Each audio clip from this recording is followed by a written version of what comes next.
At 28 years old, Amanda Blackburn had a unique talent for finding beauty in things others had thrown away. She spent her time scouring garage sales all over Indianapolis, hunting for what most people would consider junk. Things like old furniture, broken tables, and worn-out chairs. She would load her finds into her car, haul them home, and meticulously transform them into treasures. This passion became her business, which she named Weathered Willow. But for Amanda, it was so much more than that. It was a core part of her philosophy on life. Her father, Phil, put it this way: God turns trash into treasure. Nothing is ever wasted. Amanda applied this belief not just to furniture, but to people as well. Her husband, Davy, recalled her incredible gift for seeing the potential in people, potential that they often couldn't see in themselves. She loved the unlovable and offered hope to the hopeless. Everyone who knew her said the same thing. Amanda didn't have a single enemy in the world. She was born Amanda Grace Byers on July 31, 1987, in Muskegon, Michigan. She grew up in Elkhart, Indiana, with her 4 adopted siblings. After her parents, Phil and Robin Byers, moved the family there when Amanda was just 8 years old. Her father, Phil, served as the pastor at the First Baptist Church of Elkhart, and faith was the bedrock of their family life. Amanda went on to graduate from Elkhart Christian Academy in 2006. From there, she attended Pensacola Christian College in Florida, where she earned an associate's degree in 2008. She began a career as a kindergarten teacher, first at Promise Academy in Nashville, and later at St. Mary's Episcopal School in Memphis, which was known as one of Tennessee's top all-girls schools. By all accounts, she absolutely adored her job and her students. In videos she created for her class, her warm, nurturing energy is impossible to miss. It was during this time that she met Davy Blackburn on a blind date at a Hawk Nelson concert. That night, during a milkshake drinking contest, Amanda laughed so hard she blew milkshake out of her nose. Davy would later tell his church congregation, "That was the moment I knew I had met the girl I was going to marry." The two were married on August 1, 2008, and were known for being remarkably open about their relationship. In videos posted for their church just 1 month before she died, they openly discussed the real challenges young couples face, including the topic of sexual intimacy. Amanda emphasized its importance, stating that sexual intimacy is so important in a marriage, and that the devil is going to do whatever he can to tear you away from that. They also spoke candidly about the importance of date nights and the work it takes to keep a marriage strong. Then, in January of 2012, Amanda and Davy moved to Indianapolis, driven by a dream and a sense of calling. Their mission was to start a life-giving church. Together, they co-founded Resonate Church, launching with an initial congregation of about 150 people. Their main focus was to reach individuals who normally wouldn't feel comfortable in a traditional church setting. Amanda poured her entire heart and soul into this work. She became a key figure in the 4Indy movement, a mission aimed at making a positive, Christ-centered impact on the city of Indianapolis. By November of 2015, their family had expanded. They were now parents to a 15-month-old son named Weston, and Amanda was expecting their second child, a daughter they had already decided to name Evie Grace. At the time, Amanda was between 12 and 13 weeks along in her pregnancy. On November 9, 2015, Amanda spent the day at a park, on the grounds of the Traders Point Christian Church with her sister, Amber, as they watched the children play. They laughed and talked, with Amber later recalling, "We had so much fun. The kids played and we just laughed and talked." That would be the last time Amber saw her sister alive. The very next day, November 10, 2015, while it was still dark outside around 4 in the morning, 3 men were already up and moving. 18-year-old Larry Joe Taylor Jr., which was known as one of Tennessee's top all-girls schools. By all accounts, she absolutely adored her job and her students. In videos she created for her class, they called their crew the Kill Gang, and all 3 had extensive criminal records. All 3 were currently on parole and living together at the Westlake Apartments, on the west side of Indianapolis. For days, they had been on a violent crime spree. On November 3, just a week earlier, Taylor and Watson had broken into the apartment of a 21-year-old woman, right there at the Westlake Apartments. Around 10 at night, she was in the shower. Suddenly, the bathroom light went out. She peeked around the shower curtain and was confronted by a man pointing a gun at her. Taylor then pressed the weapon to the back of her neck. The men demanded money and her bank cards, and then Taylor proceeded to violate her. While this was happening, Watson ransacked the apartment, stealing valuables.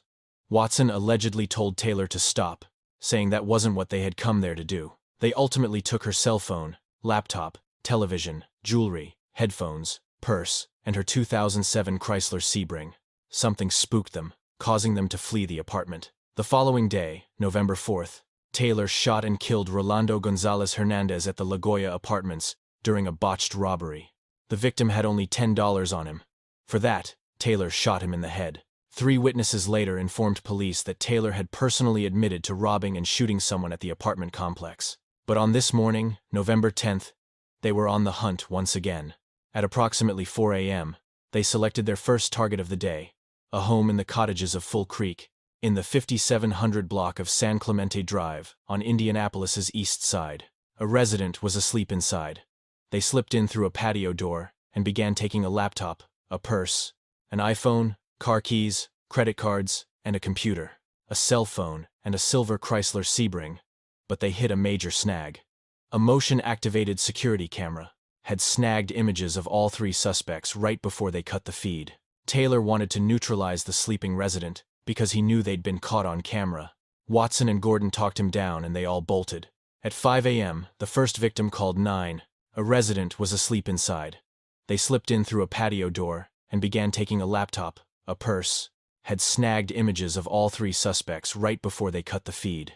They took out the security camera, then forced their way in through a patio window. They made off with 3 to 4 TVs, a laptop, jewelry, a bag of oranges, some bed sheets, and a pink sweater. They helped themselves to beer and wine from the home, then loaded the TVs into the trunk of the stolen Sebring. According to official court documents, the crew decided they still wanted more cash. 2830 Sunnyfield Court, Amanda and Davy Blackburn's home, was on the very same street, directly across from the house they had just robbed. At around 6 a.m., Davy Blackburn left his family's home at 2826, then loaded the TVs into the trunk of the stolen Sebring. According to official court documents, a bag of oranges, some bed sheets, and a pink sweater. They helped themselves to beer and wine from the home. The couple only had one house key, and it was on Amanda's keyring. It was a small detail that would prove to be catastrophic. A bag of oranges, some bed sheets, and a pink sweater. They helped themselves to beer and wine from the home. He made the call to target the Blackburn home. All 3 walked right in through the unlocked front door. Inside, they came face to face with Amanda. Taylor pistol-whipped her in the mouth with his .38 caliber revolver. The impact of the blow knocked out one of her lower front teeth. He then took her ATM cards, handed them to Watson and Gordon, who took off in the stolen Sebring to withdraw money. Taylor was now alone with Amanda at just 6 a.m. Cell phone tower data later confirmed the suspects' phones were pinging on Sunnyfield Court at exactly 6 a.m. Watson and Gordon arrived at a Chase Bank ATM on North Michigan Road. They attempted to pull $500 using Amanda's debit card. The transaction was declined. An ATM receipt with this exact timestamp was later discovered inside the stolen vehicle. Back at the house, Taylor got on the phone with Watson and Gordon, yelling because he felt they were taking too long. He gave them the correct PIN for the account. Watson would later testify about what happened next. Taylor told them he had tried to force himself on Amanda. When she refused and fought back, he shot her once, somewhere in her upper body so she couldn't scratch him. As she lay there wounded, he shot her a second time in the back of the head. Then, according to a witness, Taylor leaned in closer, stared at her face, and just watched her bleed. At 6 a.m., a neighbor heard what they thought were gunshots. At that same time, Watson and Gordon were at a completely different Chase Bank ATM. On West 86th Street, they managed to withdraw $400. Watson then wrapped the stolen pink sweater around his face, attempting to hide his identity from the security cameras. It was a move that would ultimately doom their case. Just 9 minutes later, a witness spotted a man dressed all in black walking down the street, talking on his phone. Then, at 7 a.m., security cameras captured footage of a male suspect, leaving the Blackburn neighborhood, walking down the street in a hooded sweatshirt, with the hood pulled down tight to hide his face. Meanwhile, Watson and Gordon picked Taylor up from the subdivision. As Taylor slid into the car, he chillingly told them, "I smoked her." At 6 a.m., a neighbor heard what they thought were gunshots. At that same time, Watson and Gordon were at a completely different Chase Bank ATM. Just 9 minutes later, a witness spotted a man dressed all in black walking down the street. He stayed in his car, finishing the call, for about 40 to 50 minutes. not wanting to wake his pregnant wife and their toddler son. Also, at 7 a.m., Chase Bank left a voicemail on Amanda's phone, flagging potentially fraudulent ATM activity. At 8 a.m., the neighbor at 2830 Sunnyfield Court discovered their home had been burglarized and called the police. Just 3 minutes later, Davy finally went inside his house, only to find Amanda face down, unclothed from the waist down, lying in a pool of her own blood near the fireplace and their Christmas tree. Her underwear was on the floor beside her, and her shirt had been forced up as if someone had tried to rip it off her body. Her credit cards and wallet were scattered across the floor, and a nearby decorative ladder and a lamp had been knocked over. A Swisher Sweet cigar package sat on the kitchen counter, an item Davy confirmed was not theirs. Miraculously, their 15-month-old son, Weston, was found upstairs, safe and completely unharmed in his crib. At 8 a.m., a frantic Davy called 911 for help. He reported that Amanda was unconscious, unresponsive, and bleeding heavily from gunshot wounds. Paramedics were dispatched at 8 a.m., and upon seeing the severity of Amanda's injuries, they immediately requested police backup. Officers Richard Crosby and Larry Crow arrived on the scene at 8 a.m. He reported that Amanda was unconscious, unresponsive, and bleeding heavily from gunshot wounds. She was immediately placed on a ventilator, listed in critical condition. At 9:01 a.m., paramedics rushed Amanda to Indiana University Health Methodist Hospital. Detective Pete Perkins was sent to Methodist Hospital to interview Davy about the timeline of events and the circumstances of the attack. She was taken off life support roughly 24 hours after the brutal home invasion. Tragically, both Amanda and her unborn daughter, Evie Grace, died on November 12th. The Marion County Coroner's Office conducted an autopsy, which was performed by the county medical examiner, Dr. Ellen Clark. Her examination revealed that Amanda had suffered 3 distinct gunshot wounds. The first was a shot to the back of her head, which was determined to be the fatal wound. A second gunshot wound was found in her lower left arm, with the bullet traveling up into her bicep, and a third was a through-and-through wound that entered and exited her upper left back. Investigators also noted scratches on her left cheek. The first was a shot to the back of her head, which was determined to be the fatal wound. A split lip, and that her lower front tooth had been knocked out from being struck with the firearm. The official cause of death was the gunshot wound to her head, and the manner of death was ruled a homicide. Prosecutors later stated there was insufficient evidence to bring formal sexual assault charges. Despite the state she was discovered in partially undressed with signs suggesting a sexual assault, that he had attempted to sexually assault her right before he shot her. Police processed the Blackburn crime scene twice. In Amanda's case, however, Taylor's own statements to his accomplices indicated, between the 10th and 11th of November, to ensure absolute thoroughness. Investigators quickly eliminated Davy Blackburn as a suspect by using surveillance footage from an LA fitness gym, which confirmed his alibi, along with phone records corroborating the timeline and a total lack of any incriminating evidence. On November 11th, at around 10:30 p.m., the silver Chrysler Sebring stolen on the morning of the 10th was finally located on Rockwood Avenue, roughly 7 miles from the Blackburn home. Inside, detectives discovered critical evidence, including the pink sweater, bed sheets, which confirmed his alibi, along with phone records corroborating the timeline and a total lack of any incriminating evidence. The bag of oranges, an AT&T Verse remote, and ATM receipts, one of which showed the denied $500 withdrawal. They released surveillance images to the public showing a suspect leaving the neighborhood. Police Captain Craig Converse stated, "We know who killed her. At least we have a picture of him, but we don't know the name." Commander Eric Hench then issued a stark warning directly to the suspect. "To the individual who committed this crime, you are not as good as you think you are. You left behind evidence. We have found it. We will find you, and we will not stop until we get you." Chief Rick Height emphatically added, "We're coming to get you." The big break in the case came from DNA evidence recovered from the pink sweater found in the stolen vehicle. This sweater had been used by one of the suspects to hide his face during the attempted ATM withdrawals. When the DNA was run through the CODIS database, it came back as a match for Jalen Watson. Prosecutor Terry Curry called this the first major breakthrough in the case. Cell phone tower data placed Watson's phone moving from the first East Side burglary to Sunnyfield Court, right at 6 a.m., and then on to both Chase Bank ATMs. At the same time, Gordon's phone was pinged, making calls to an unknown number located on Sunnyfield Court. Investigators traced that unknown number, connected to the ATM runs, through backpage ads straight to a man named Larry Taylor. The failed $500 withdrawal attempt and the successful $400 withdrawal created an undeniable digital timeline of their movements. Detectives also managed to track stolen items from the November 3rd assault to buyers located near 56th Street. On November 19th, day 10 of the investigation, these buyers positively identified Watson and Taylor from photo lineups. With this evidence, all three men were brought into custody, and DNA swabs were taken. Watson and Gordon were immediately arrested on parole violations, while Taylor was questioned and then temporarily released.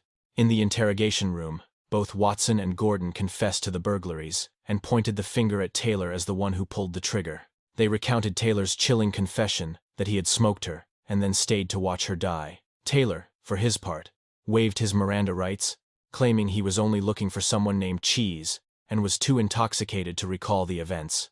Then, on the 22nd and 23rd of November, the crucial DNA confirmation came back from the lab. Watson's DNA was a direct match to evidence found on the pink sweater.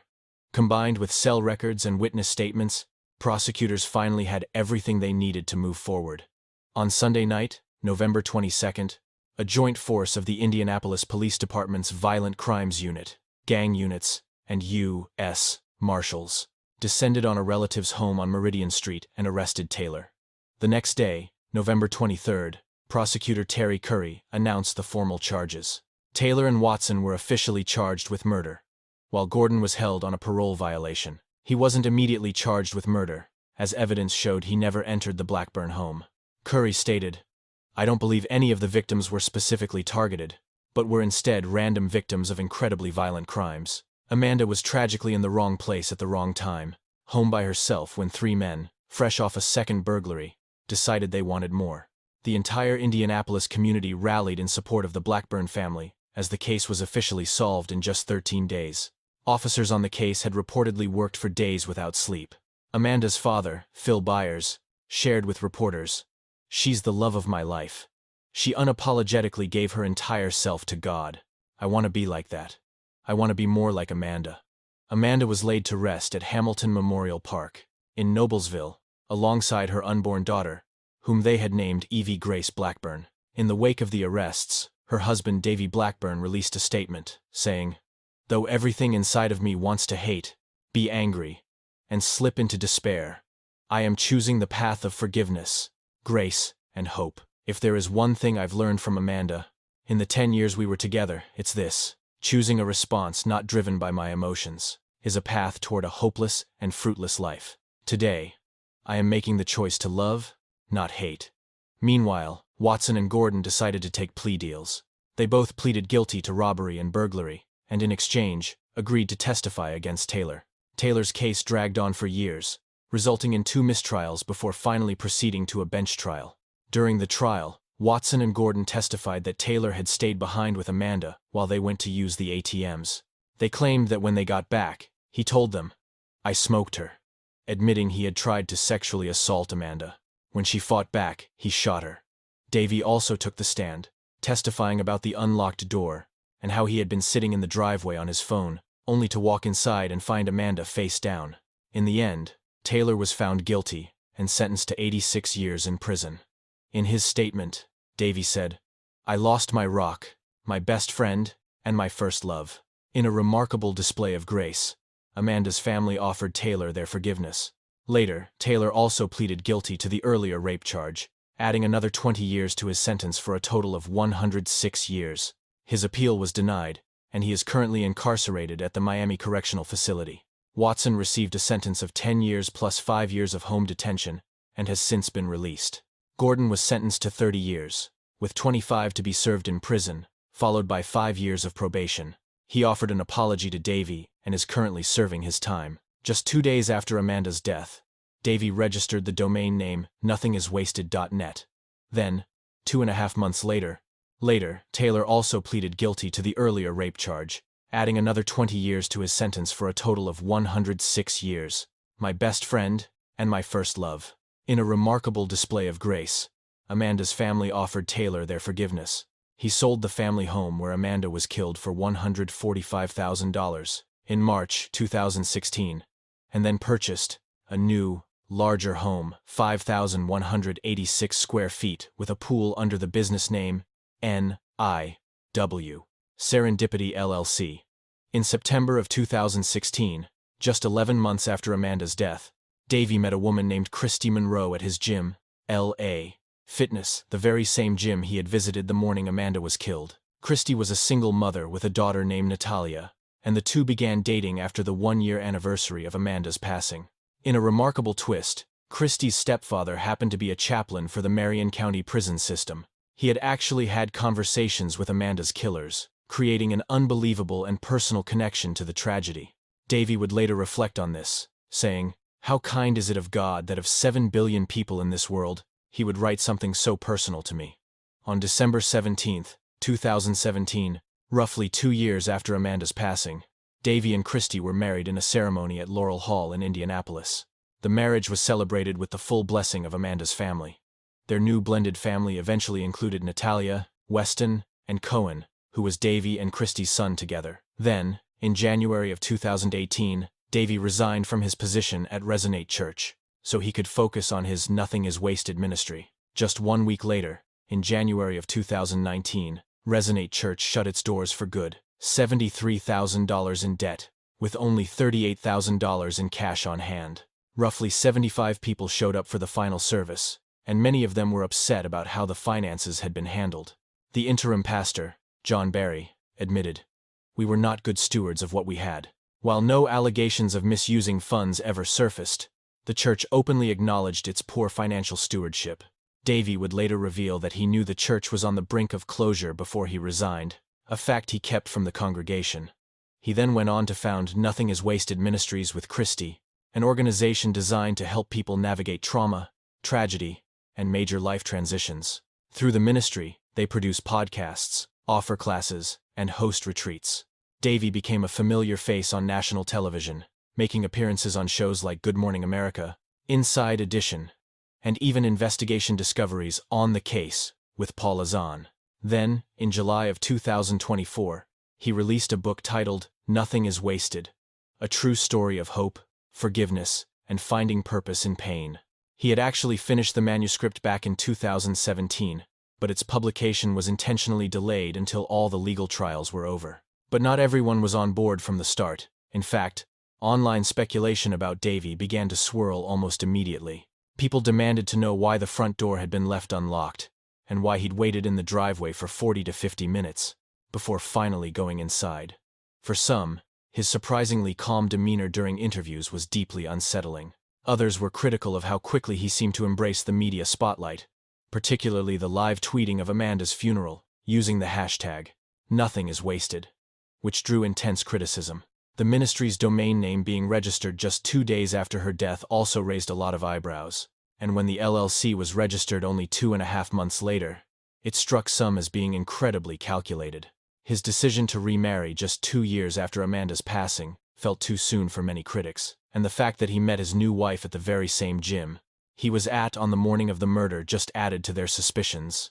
Online armchair detectives dissected every single detail: his predictable daily schedule, the gym alibi that seemed a little too perfect, and even old church videos where the couple had openly discussed their relationship and intimacy just 1 month before she was gone. To some, his subsequent book and ministry looked like an attempt to profit from a terrible tragedy. But in the end, every single one of these suspicions was methodically and definitively disproven. Surveillance footage from the LA Fitness provided a time-stamped, ironclad alibi of his whereabouts. His phone records corroborated his entire timeline, and cell tower data confirmed he was nowhere near the scene of the crime. Investigators found no motive. By all accounts, their relationship was a loving one, and a second baby was on the way. Most importantly, the confessions from the actual killers never once implicated Davey. The 3 men were confirmed to be on a random, violent crime spree. The established timeline made his involvement a physical impossibility, leading the Indianapolis Police Department to officially clear him as a suspect within days. By combing through surveillance footage and phone records. Even so, questions continued to swirl within online communities. Amanda Blackburn was 28 years old, a kindergarten teacher, a devoted wife, and a mother.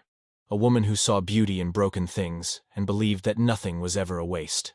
On the morning of November 10, 2015, 3 men brought her world to a violent end. Her family recalls a smile that radiated pure joy, energy, and comfort. and she meant so much to so many people. Now, the lives of everyone who loved her are a little less bright. Amanda Grace Blackburn, taken far too soon, but she will never be forgotten.